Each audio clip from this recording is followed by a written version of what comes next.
नमस्कार, आप देख रहे हैं इंडिया न्यूज मध्य प्रदेश छत्तीसगढ़। मैं हूं आपके साथ में ऋतु तोमर। बुलेटिन की शुरुआत करेंगे बड़ी खबर के साथ में। तो इस वक्त एक बड़ी खबर सामने आ रही है और ये बड़ी खबर विश्व के आकाश में भारत तारे की तरह चमक रहा है और 5 दिन के आयोजन में 98 देश हिस्सा ले रहे हैं।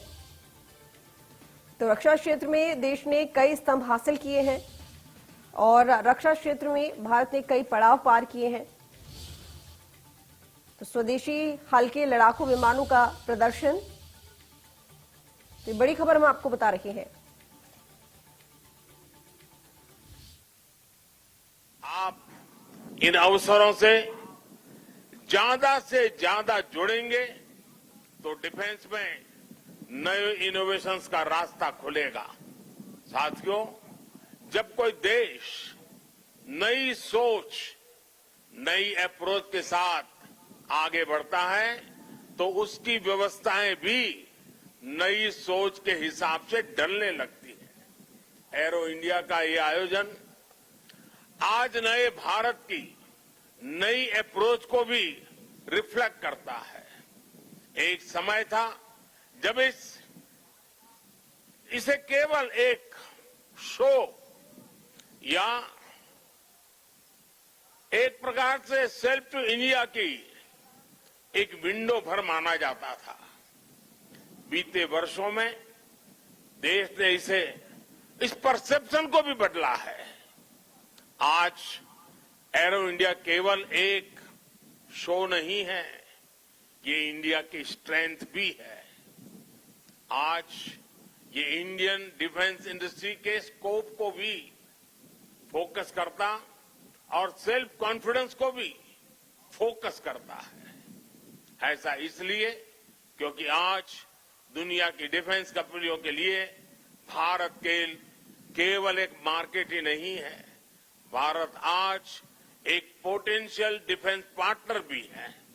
ये पार्टनरशिप उन देशों के साथ भी है जो डिफेंस सेक्टर में काफी आगे हैं, जो देश अपनी रक्षा जरूरतों के लिए एक भरोसेमंद साथी तलाश रहे हैं। भारत उनके लिए भी एक बेहतर पार्टनर बनकर आज उभर रहा है। हमारी टेक्नोलॉजी इन देशों के लिए कॉस्ट इफेक्टिव भी है और क्रेडिबल भी है। हमारे यहां बेस्ट इनोवेशन भी मिलेगा और ऑनेस्ट इंटेंट भी आपके सामने मौजूद है।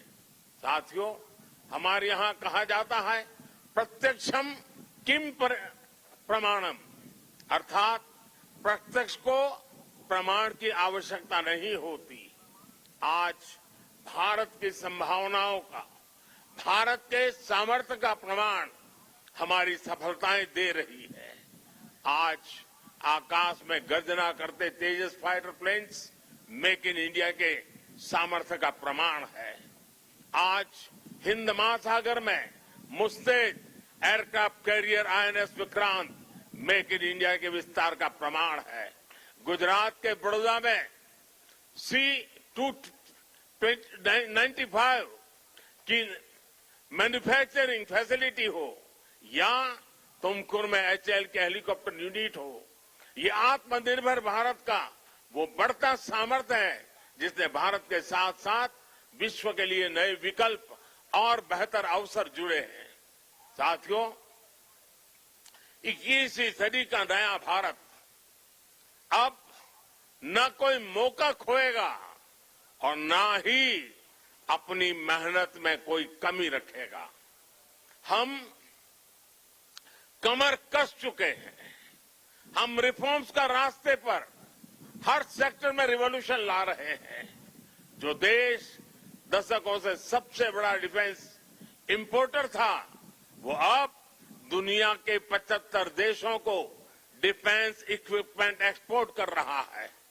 बीते 5 वर्षों में देश का निर्यात 6 गुना बढ़ा है। 2021-22 में हमने अब तक के रिकॉर्ड $1.5 बिलियन से ज्यादा के एक्सपोर्ट को, उस आंकड़ों को हमने पार कर लिया है। फ्रेंड्स, आप भी जानते हैं कि डिफेंस एक ऐसा क्षेत्र है जिसकी टेक्नोलॉजी को, जिसकी मार्केट को और जिसके बिजनेस को सबसे कॉम्प्लिकेटेड माना जाता है। इसके बावजूद भारत ने बीते 8-9 साल के भीतर भीतर अपने यहां डिफेंस सेक्टर का कायाकल्प कर दिया है। इसलिए हम इसे अभी केवल एक शुरुआत मानते हैं। हमारा लक्ष्य है कि 2024-25 तक हम एक्सपोर्ट के इस आंकड़े को $1.5 बिलियन से बढ़ाकर $5 बिलियन तक ले जाएंगे। इस दौरान किए गए प्रयास भारत के लिए एक लॉन्च पैड की तरह काम करेंगे।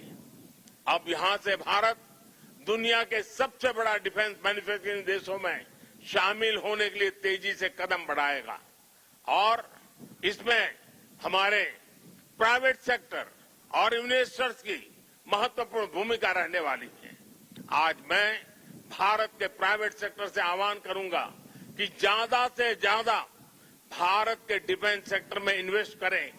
भारत में डिफेंस सेक्टर में आपका हर इन्वेस्टमेंट भारत के अलावा दुनिया के अनेक देशों में एक प्रकार से आपका व्यापार कारोबार के नए रास्ते बनाएगा। नई संभावनाएं, नए अवसर सामने हैं। भारत का प्राइवेट सेक्टर को इस समय को जाने नहीं देना चाहिए। साथियों, अमृत काल का भारत एक फाइटर पायलट की तरह आगे बढ़ रहा है। एक ऐसा देश जिससे ऊंचाइयां छूने से डर नहीं लगता, जो सबसे ऊंची उड़ान भरने के लिए उत्साहित है। आज का भारत तेज सोचता है, दूर की सोचता है और तुरंत फैसले लेता है। ठीक वैसे ही जैसे आकाश से उड़ान भरने वाला एक फाइटर पायलट करता है। और सबसे महत्वपूर्ण बात, भारत की रफ्तार चाहे जितनी तेज हो, चाहे वो कितनी भी ऊंचाई पर क्यों न हो, वो हमेशा अपनी जड़ों से जुड़ा रहता है। उसे हमेशा ग्राउंड सिचुएशन की जानकारी रहती है। यही तो हमारे पायलट भी करते हैं। एरो इंडिया की गगनभेदी गर्जना में भी भारत के रिफॉर्म, परफॉर्म और ट्रांसपोर्ट की गूंज है। आज भारत में जैसी निर्णायक सरकार है, जैसी स्थायी नीतियां हैं, नीतियों में जैसी साफ नीयत है, वो अभूतपूर्व है। हर इन्वेस्टर को भारत में बने इस सपोर्टिव माहौल का खूब लाभ उठाना चाहिए। आप भी देख रहे हैं कि ईज ऑफ डूइंग बिजनेस की दिशा में भारत में किए गए रिफॉर्म की चर्चा आज पूरी दुनिया में हो रही है। हमने ग्लोबल इन्वेस्टमेंट और इंडियन इनोवेशन के अनुकूल माहौल बनाने के लिए हमने कई कदम उठाए हैं। भारत के डिफेंस सेक्टर में फॉरेन डायरेक्ट इन्वेस्टमेंट को मंजूरी देने के नियमों को आसान बनाया गया है। अब कई सेक्टर में एफडीआई को ऑटोमेटिक रूट से मंजूरी मिली है। हमने उद्योगों को लाइसेंस देने की प्रक्रिया को सरल बनाया है, उसकी वैलिडिटी बढ़ाई है ताकि उन्हें एक ही प्रोसेस को बार बार न दोहराना पड़े। अभी 10-12 दिन पहले भारत का जो बजट आया है उसमें मैन्युफैक्चरिंग कंपनियों को मिलने वाले टैक्स बेनिफिट को भी बढ़ाया गया है। इसका फायदा डिफेंस सेक्टर से जुड़ी कंपनियों को भी होने वाला है। साथियों, जहां डिमांड भी हो, कैपेबिलिटी भी हो और एक्सपीरियंस भी हो, नेचुरल प्रिंसिपल कहता है कि वहां इंडस्ट्री दिनों दिन और आगे बढ़ेगी। मैं आपको भरोसा दिलाता हूं कि भारत में डिफेंस सेक्टर को मजबूती देने का सिलसिला आगे और भी तेज गति से बढ़ेगा। हमें साथ मिलकर इस दिशा में आगे बढ़ना है। मुझे विश्वास है आने वाले समय में हम एरो इंडिया के और भी भव्य और शानदार आयोजन के गवाह बनेंगे। इसी के साथ आप सभी का एक बार फिर बहुत बहुत धन्यवाद करता हूं और आप सबको अनेक अनेक शुभकामनाएं देता हूं। भारत माता की जय।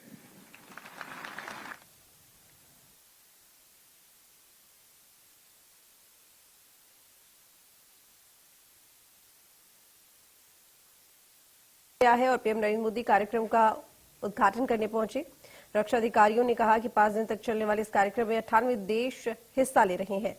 बता दें कि पीएम मोदी ने इस कार्यक्रम को संबोधित भी किया। तो सीधी तस्वीरें हम आपको दिखा रहे हैं। स्वदेशी हल्के लड़ाकू विमानों का प्रदर्शन एरोस्पेस इंडिया के 14वें सत्र में किया जा रहा है और साथ ही प्रधानमंत्री मोदी ने इस कार्यक्रम को संबोधित भी किया। उन्होंने कहा युवाओं के लिए नए अवसर पैदा होंगे और आज देश नई ऊंचाइयों को छू रहा है। उन्होंने कहा कि एयर शो में भारतीय वीरों की ताकत दिखाई दी और आज देश नई ऊंचाइयों को छू रहा है। आत्मनिर्भर होते भारत की ताकत लगातार बढ़ती जा रही है। रक्षा में भारत ने कई स्तंभ हासिल किए हैं। युवाओं के लिए नए अवसर पैदा होंगे। देश की भागीदारी लगातार बढ़ रही है। तो नई ऊंचाई आज भारत की सच्चाई है और भारत पर दुनिया का विश्वास बढ़ा है।